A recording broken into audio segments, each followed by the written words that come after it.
Good afternoon. It's a beautiful Friday afternoon in Texas. My name is John Green with Association Member Benefits Advisors, and welcome to our Lunch and Learn series sponsored by TPEA. Today, we're going to talk about heart attacks, cancer, and stroke, things that aren't fun conversations to have, but important conversations to have in regards to how your state benefits, whether you're a retiree or an active employee, how they integrate with that as well. We're going to talk about primary season a little bit. Ray's going to share with us a little bit about what's going on there as well. And Ann will probably drop some knowledge on us on top of that as well. So just a quick reminder for those of you who have joined us, all participants are in a listen-only mode. And what that means is that you can't be seen on the screen, but if you have any questions or want to talk to someone, feel free to drop it in the chat, put it in the Q&A, and my co-host Deanna Bacham will be glad to answer those questions. We'll stop periodically as well. And at the end of the conversation, what we'll do is we will stop the recording and allow you to hold up your hand on the reaction bar, and then we'll take you live and answer questions for you that way as well. So you'll also notice the QR code down there at the bottom. If you've got any specific questions or things we talk about today you want to know more in depth, you can take your smartphone, hover over that QR code, and a little form will pop up. You can click the boxes you want to talk about, send that off, and someone will get back to you right away. So let's go ahead and get rolling today. We've got a lot to talk about. I want to share a few things for you. Just want to remind you, TPEA is incredibly active. If you're on social media, if you're on Facebook, if you're on email, that type of stuff, TPEA is constantly communicating out there with you what they're doing on your behalf to protect your pensions, to protect your benefits, working towards making sure that funding is there for future pay raises, things of that nature, and providing you access to education, ways to contact your legislators, and ways to make your job even more meaningful, thanking you again for what you do for the state. So I want to talk a little bit about, we've passed some milestones here. I want to turn it over to Ray and Ann to kind of share with us what the next steps are as we get ready to head into primary season.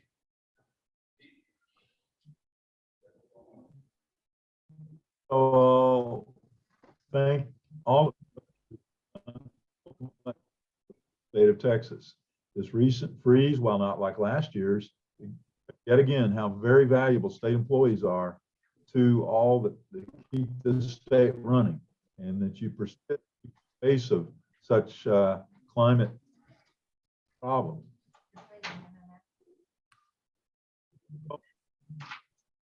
Voice. That the case for anybody else? Is that? Well, I can talk while Ray is trying to fix his audio. But the bottom line is that, of course, the registration for voting in the primary has passed. And the next deadline or event milestone that's coming up is actually the first day of voting, and that is on February 14th. Again, we appreciate any kind of support that our members can give, and all state employees and retirees, in terms of voting. Voting is very important to express your opinion and express things that you are interested in.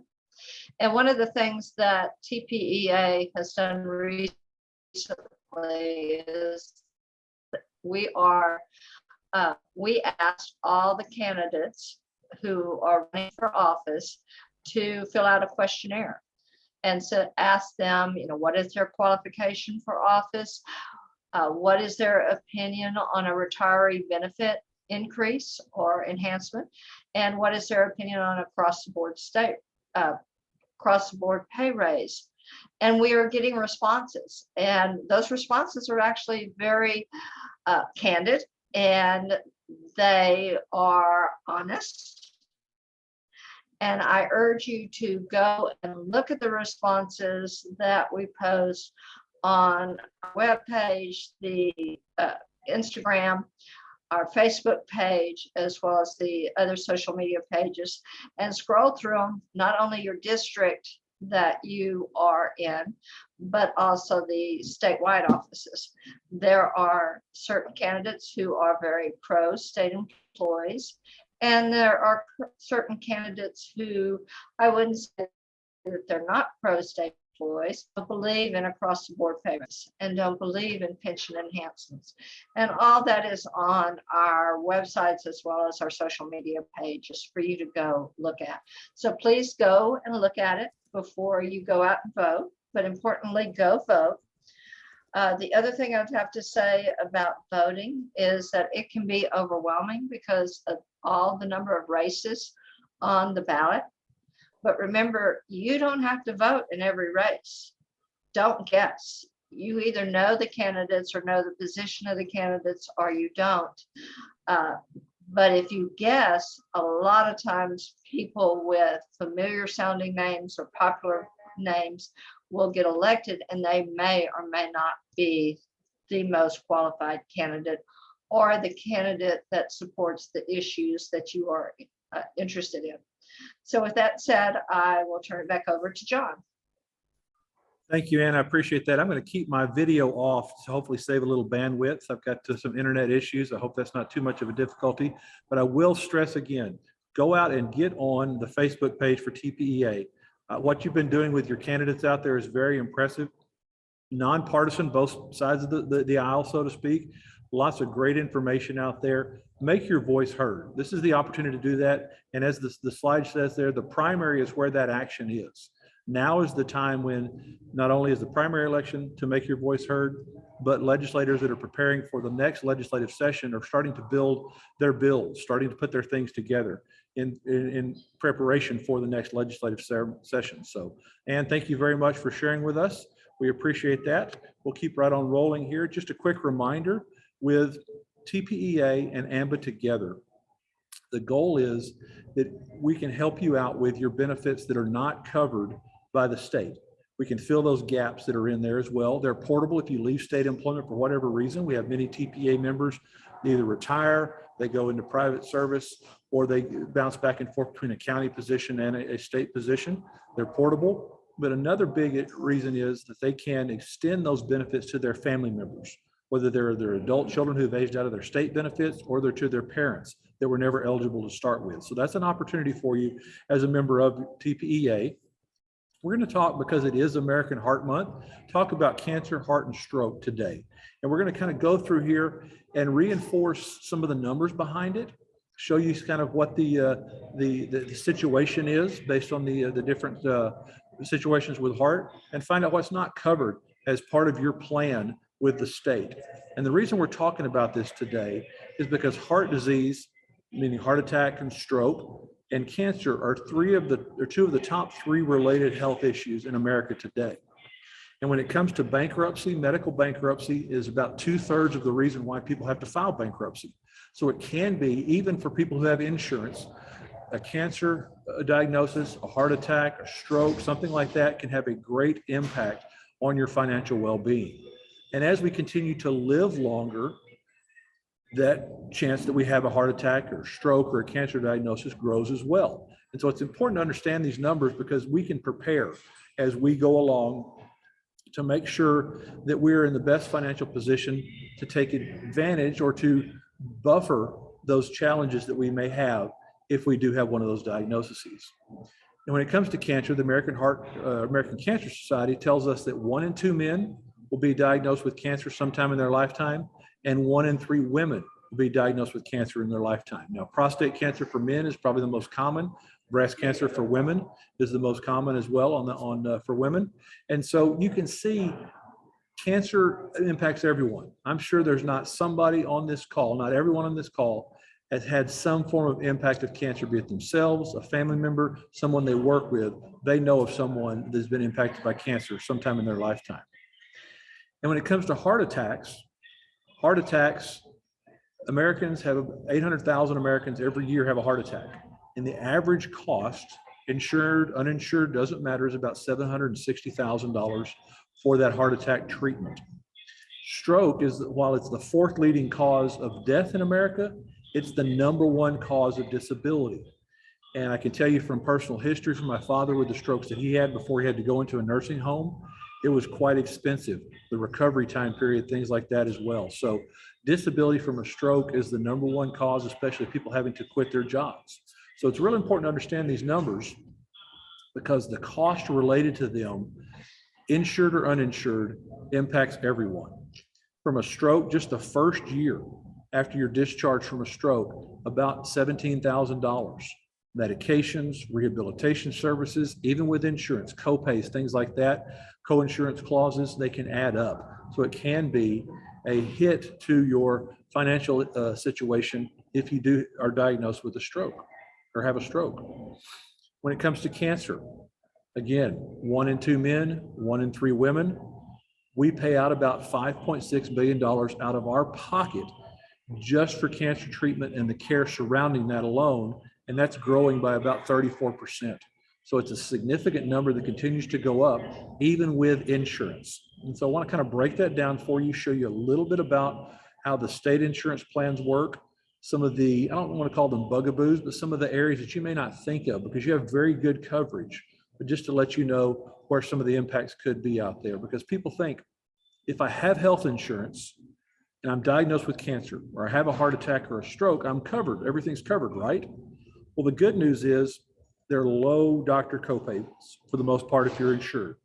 There's a wide variety of treatment plans. The networks are fairly extensive around the major metropolitan areas. And because of early diagnosis, rapid treatment, survival rates are increasing. That's all the good news. The challenge comes when you peel back that onion just a little bit with the co-insurance clauses that are often out there for hospital stays or for certain treatments beyond the actual hospital stay.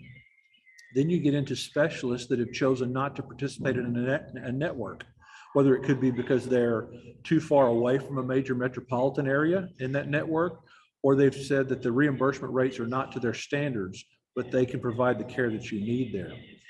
Things like transportation aren't covered. When you run out of PTO, those type of things. Then you get down into the what insurance calls comfort items, such as anti-nausea medication, wigs, prosthesis, things like that. Those items usually are not covered as part of any insurance plan. And then what's not covered on top of that would be situations to where your child care, that you'd have to provide child care if you have to then go into some type of a treatment plan. Insurance doesn't pay for that, doesn't pay oftentimes for the at-home recovery or any type of long-term recovery, long-term care after the diagnosis or after the event happens to you as well. So what we do at AMBA and what Deanna and her team and our team all across this, yes, sir.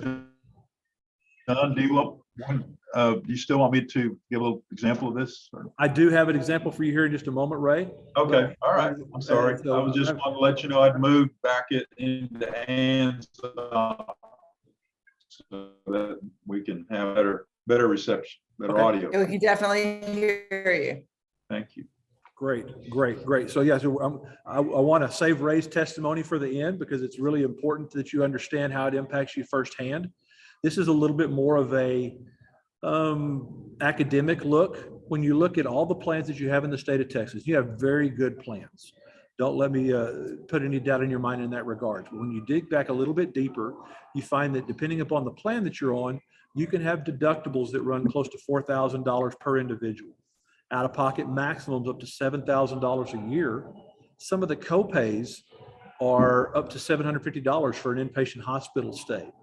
And then once you have, and Ray will speak to this, once you have a cancer diagnosis and treatment, the follow-up scans, the MRIs, things like that, each one of them have their own separate copay or co-insurance that go about that as well. There are co-insurance clauses up to 40%. That's the amount that you have to pay out of your pocket before insurance kicks in.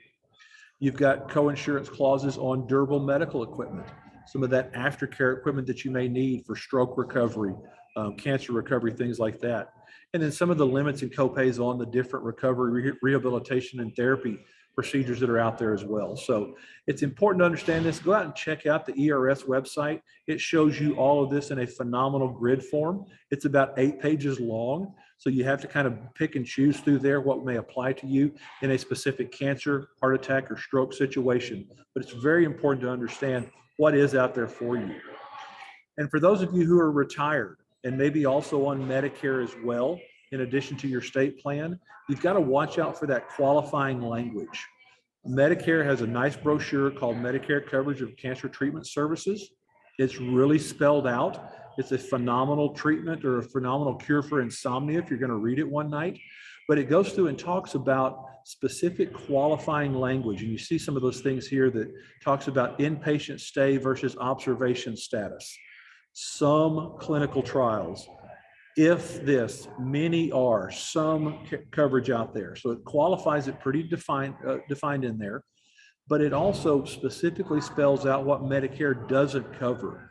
Some of your aftercare features, your room and board, your adult daycare, or any type of long-term care in a nursing home after a heart attack or a stroke, medical food, nutritional services, and then some of those things to help get you back on your feet in your recovery, some of your bathing skills, your eating, feeding, changing clothes, things like that. Those things aren't covered.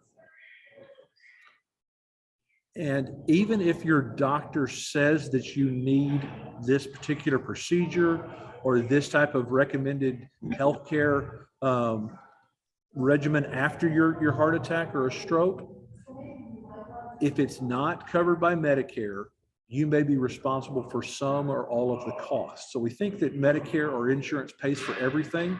You've got to really watch for that qualifying language on top of that, because in the end, everyone pays.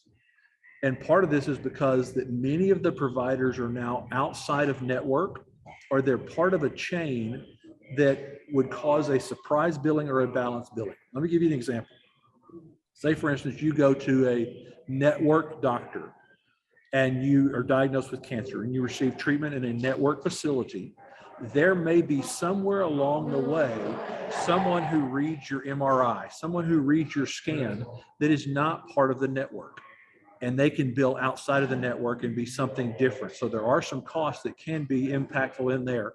And we talked about those $5.6 billion of out of network coverage, or the expense that we have to pay on our own. Those things can really come back to bite you in the end, that surprise billing that's out there for you. Some of those costs that we talk about that you may not think about: transportation, lodging. I live in Houston, where you've got phenomenal medical facilities down there, a great cancer facility at MD Anderson. I fly in and out of Houston all the time. I meet people that are traveling to Houston just to receive care. The transportation, their lodging, those type of things are not covered usually by your plans that are out there. Lost wages, if you have to take off more time than what you have PTO allowable, the lost wages out there, the secondary effects if you've got to go for fertility treatments, things like that to get you back up on your feet, or any type of caregiver cost for your children or for someone that you have to be responsible for. That all adds up to about 60% of the cost that surrounds cancer.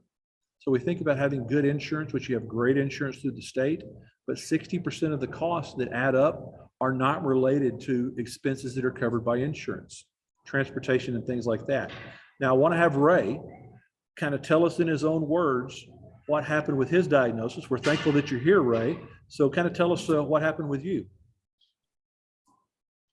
Thank you, John. I think as you see on that slide, I say I was fortunate in lots of ways, and I had lots of support from family and friends. And as an ERS retiree, had a superb Health Select insurance. But the whole experience, needless to say, was stressful, but it was magnified because of some unexpected monetary outlays. First of all, there is, as you pointed out, that this was pre-Medicare, mind you, but there was the 20% co-insurance. Now there is a cap on that, a maximum out-of-pocket cap, but it is pretty high. If it's not, it may not be part of the budget, right? Secondly, every single scan and every single prescription drug and every single doctor visit required a copay, none of which are subject to that maximum out of pocket. So it was easy to exceed even staying in network with the providers that were in network. It was easy to exceed the $1,200 or thereabouts maximum out of pocket limit. In fact, it was several $1,000s. You also mentioned transportation costs. I had to go hither and yon to find the right type of test, the right type of equipment to give me just the right kind of scan, et cetera, et cetera. So those are costs that are not part of the normal person's budget, and they weren't part of mine. And additionally, there's a hit on your income. I was self-employed, and there was a loss of an opportunity cost, really, loss of ability to generate other clients, some contraction in the amount I was being paid on some of my main contracts. So there's a loss of income, there's an opportunity cost, but there's also those unexpected expenses. So I recommend anyone who has a family history of cancer or just has some concerns in this area to please seriously consider a cancer insurance policy. And similarly, of course, for stroke and heart attack. And I thank y'all for all you do, again, for the state of Texas. I want to thank all of you, the state employees, and remind you that to get some of these valuable benefits that you can obtain through TPEA and AMBA, that you do need to be a member. And I urge you to join. And I urge you to ask your family members to consider joining as associate members for only $250 a month, because they can then access some of these great benefits. So John, back to you. Thank you. Thank you, Ray. I appreciate your testimony and appreciate your service to the state and for sharing with us today. So as Ray mentioned, you know, no one expects a cancer diagnosis, and the stress that goes along with just having that can really distract you from the other things. And then you pile some monetary stress on top of that, and it can become a challenge. So Deanna, before we go on, do we have any questions that have popped into chat that we need to address? And then we'll move forward. I think you guys have been doing an exceptionally well job of explaining it. We haven't had a lot of questions. There is one question. This is probably going to be geared toward Ray. It says, what happens with your state insurance if you enter into a hospice care and either you pass away or perhaps are discharged then from the hospital because it is no longer needed? That might be a question I would take offline. Okay. And I'd be glad to take it offline. If someone will leave their contact information, I will contact them. And I promise to do so forthwith. Thank you, Ray. I appreciate that. Ray used to work for ERS. So what else is out there, Deanna?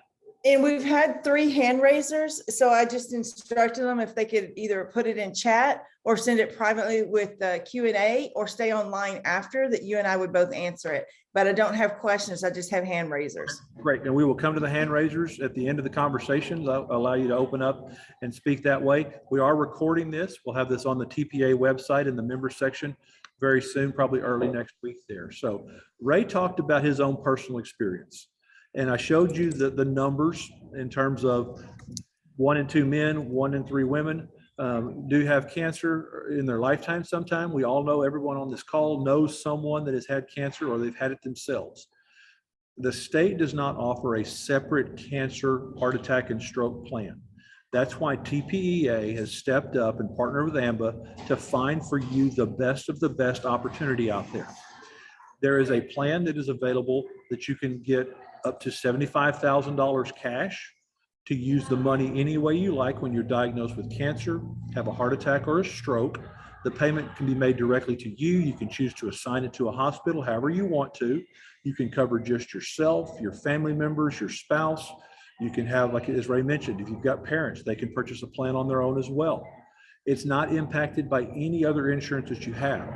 So that means you can use this money for those deductibles, those co-insurance clauses, those co-pays, for the prescription medication, for maybe those anti-nausea meds, those things that make you feel better after you start to receive chemo, something like that. Things that aren't part of the plan, such as experimental therapies, recovery plans, things like that. There are coverage that you can use this money for whatever you want to do with it. We've had members that have this plan that they've received a late diagnosis, meaning that it's stage 4. They've decided to use this money for a bucket list trip with their family. You can use it for however you want to, pay off mortgages, use money for college, whatever you want to. Does not have to be related to your diagnosis. That's available to you. You can use the money any way that you want to. It's totally tax-free. It pays outside of whatever medical insurance pays. So you don't have to worry about assigning it if you don't want to. It's no coordination of benefits. It has no impact on your state plan or on Medicare. And it's extremely broad, meaning that it's not just for cancer, heart attack, and stroke. You can use this to customize it for special diseases, other diseases outside of this that may impact your family if you've got a history of that as well. You can start small and build up your benefit throughout your years. The one thing that I really like, and this is because if you've known someone that's had cancer, and I have a cousin that was diagnosed with breast cancer about 13 years ago and went through targeted radiation, totally clean bill of health. She turned 50, went back in for a checkup, a well-woman checkup, and they discovered it had come back. Certain cancers have anywhere from a 5 to 100% recurrence rate. And with the plans that we offer through TPEA, you can also add a recurrence benefit so that you know you're protected now. And if something happens long in the future, even after a cancer diagnosis. There are many different ways that you can build this. We have a team all across the state that can help you out with that. So what I want to do real quickly, kind of roll through here. We've got some questions that have come through in chat, Deanna. Do we want to answer those now? And then we'll stop here in a moment, stop recording, and go live with some individuals. Excuse me. Kathy sent over her personal information. I sent that to Ray to get a hold of her. Since then, the only question I've had is that someone has had cancer back in 2012, and they used a program that they had, but since then they've not found anyone that would give her a cancer program. So good news is AMBA's cancer program does only go back 5 years. I didn't know that. Okay, great question. Great question. Like I said, a lot of times if you've had cancer, you know the cost that associated can be very challenging. And again, this is what TPEA and AMBA do. We go out and try to find the best provider out there that allows the most flexibility for our members, that you have the ability to get what you need and have the coverage you need when you most need it. So just a couple of things here before we open up the hand raisers out there. If you're joining us and you have access to your smartphone, if you want to open up your camera feature and simply hover over that QR code, a form will pop up and you can select cancer plan. And you can ask about that or anything else that we offer that's out there. You can also email me at the bottom, john.green@amba.info, and we'll be glad to get that taken care of for you and get you handled right away. So I'm going to put this up at the very end. I just want to do a couple of quick reminders out here. Valentine's Day, guys, is next Monday. If you have forgotten to do something, you may want to go out and check out the Passport program that TPEA has made available free to all members. You've got the ability to get flowers at a greatly reduced price, usually about 20% off. There are lots of other dining options, especially in Austin. Go take your special someone out for a great dinner. Take advantage of the Passport program that's out there for you. All right, and tell your coworkers about these programs through TPEA.